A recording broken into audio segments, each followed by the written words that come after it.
दोस्तों नमस्कार। आप देख रहे हैं सत्य हुंकार में आपके साथ सत्यपाल। पिछले एक सप्ताह से बसंतपुर इलाके में टेंशन का कारण बनी बुधवार यानी 27 तारीख को प्रस्तावित तोड़फोड़ का भय बड़ी मुश्किल और जिद्दोजहद के बाद आज कम हुआ है। बसंतपुर गांव के मौजूद लोगों की पहल पर फरीदाबाद के सांसद राज्य मंत्री कृष्णपाल गुर्जर ने आश्वासन दिया है कि अभी तोड़फोड़ नहीं होगी। अभी नहीं या कभी नहीं के सवाल का जवाब तो अभी नहीं मिला, लेकिन फिलहाल फौरी राहत के तौर पर इसे देखा जा रहा है। पहले पूरा मामला बता देते हैं कि आखिर ये क्या था। बसंतपुर के कृषि भूमि के रकबे में जो बसंतपुर के आसपास किसानों की जो जमीन है, उस किसानों की जमीन में प्लॉटिंग करके कॉलोनियां बसाई गई। पिछले दिनों जब बाढ़ उस एरिया में आई, क्योंकि उससे लगा हुआ जो क्षेत्र है आगे का वो यमुना का है, और जब यमुना में तादाद से ज्यादा पानी आया तो धीरे धीरे पानी बसंतपुर की तरफ भी आने लगा और पानी बसंतपुर में भी घुस गया, जिसकी वजह से कॉलोनी वालों का भी काफी नुकसान हुआ था, जिसको लेकर के मुआवजे की मांग की जा रही थी। जब बाढ़ आई थी, जो नुकसान हुआ, यहां नेता आए, नेताओं ने ये घोषणा की, ये मांग की कि इनको मुआवजा मिलना चाहिए, और वही मुआवजे की मांग इस पूरे के पूरे मामले को गर्म कर गई, या यूं कहूं कि ये हलचल हो गई। सरकार के कानों तक ये आवाज चली गई कि यहां अवैध कॉलोनी बस रही है। वैसे तो पूरा फरीदाबाद का करीब 90% हिस्सा अवैध ही बसा है। इसी तरह से किसानों की जमीनों पर प्लाटिंग होती रही, छुटपुट तोड़फोड़ के बाद कॉलोनियां बसती रहीं। फिर मांग होने लगी कि इन कॉलोनियों को मूलभूत सुविधाएं दी जाएं, सड़कें दी जाएं, नालियां दी जाएं, सीवर दी जाएं, और धीरे धीरे उन रकबों को कॉलोनी पक्का करने के उस सिलसिले में जोड़ लिया गया और कुछ कॉलोनियों को पक्का किया जाने लगा, और इन रकबों को कॉलोनी पक्का करने के लिए प्रस्तावित किया जाने लगा और कॉलोनी पक्की भी हो गई। लेकिन मामला तब और तूल पकड़ गया। एनआईटी विधानसभा के विधायक नीरज शर्मा ने विधानसभा के पटल पर सरकार से सवाल पूछा और इन बाढ़ पीड़ित परिवारों के लिए राहत की मांग की, जिसकी वजह से सरकार और दबाव में आ गई। लिहाजा अवैध कॉलोनी बताकर मकान खाली करने के नोटिस लगा दिए गए। जब से नोटिस लगे तब से लगातार टेंशन बढ़ने लगी, लेकिन जैसे ही खबर आई कि 27 तारीख दिन बुधवार को इस पूरी कॉलोनी को तोड़ने का प्लान किया जा रहा है। प्लान यह भी बताया गया कि इस पूरे के पूरे एरिया को साफ किया जाएगा, और एरिया को साफ करने के पीछे जो अलग अलग मनगढ़ंत कहानियां बनने लगी।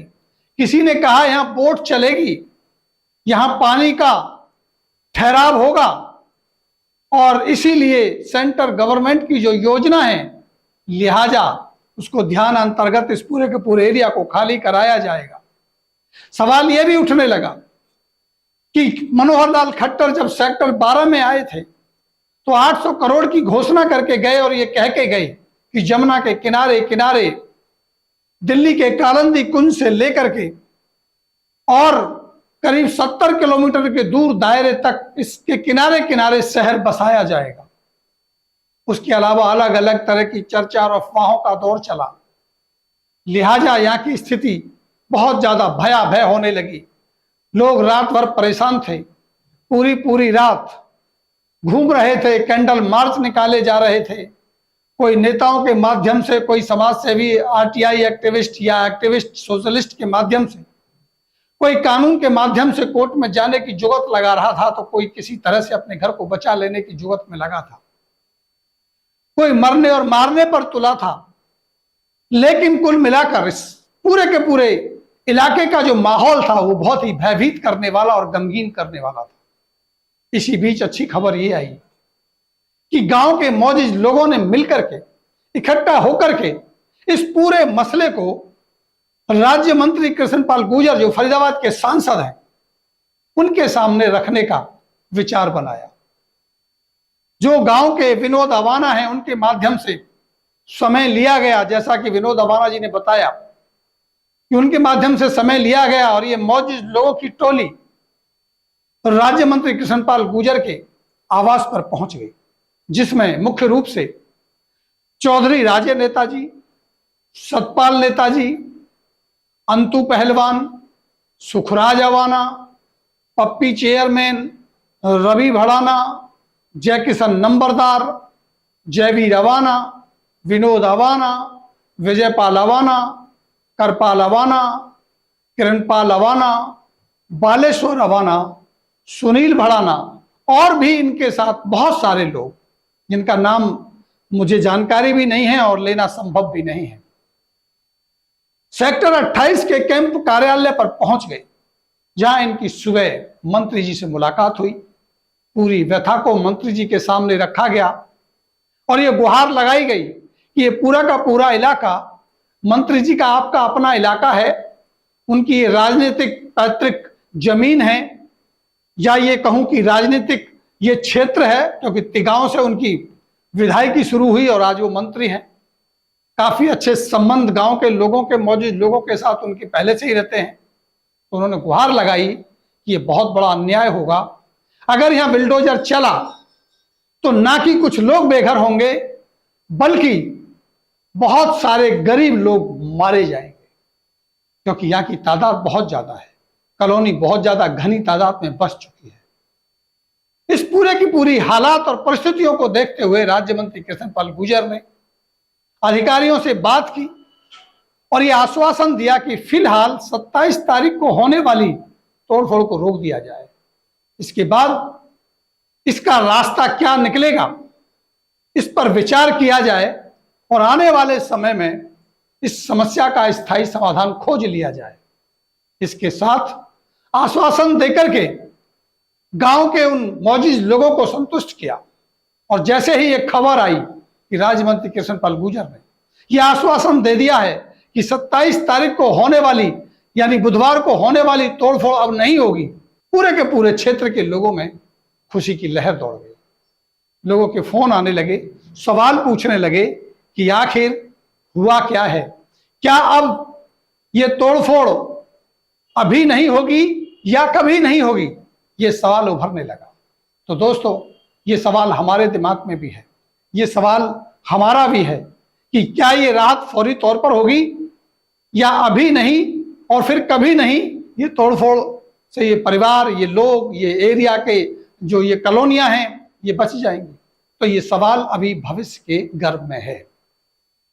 27 तारीख को शाम को 5 बजे राज्य मंत्री कृष्णपाल गुर्जर स्वयं बसंतपुर पहुंचेंगे और उन लोगों से मिलेंगे, उनको आश्वस्त करेंगे, उन्हें आश्वासन देंगे और साथ साथ बसंतपुर गांव की फिरनी रोड का उद्घाटन भी करेंगे।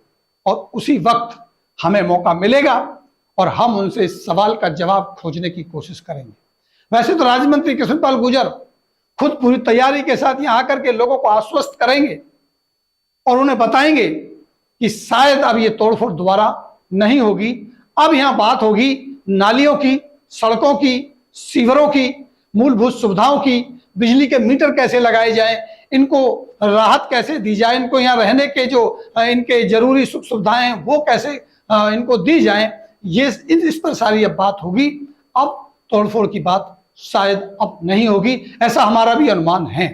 भले ही आफत आई, मुश्किलात आई, मुश्किल हुई, लेकिन समाधान भी निकलता हुआ नजर आ रहा है। और अगर ऐसा होता है तो ये हमारे लिए, आपके लिए, समाज के लिए और सभी इस क्षेत्र के मौजूद लोगों के लिए बड़ी खुशी की बात होगी।